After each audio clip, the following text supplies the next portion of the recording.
جس بندے کے اندر 4 خوبیاں ہوں اسے دوست بنانا چاہیے۔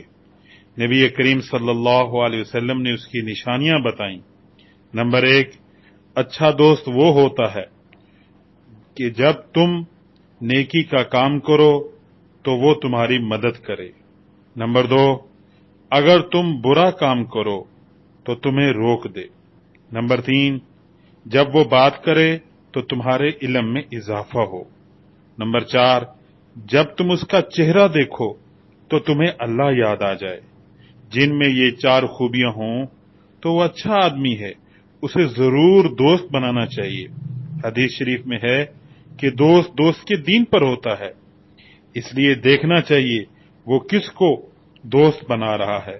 متقین کو دوست بنا رہا ہے کہ ایسی ہستیاں کام آئیں گی، اس کے علاوہ دوستیاں دشمن بن جائیں گی۔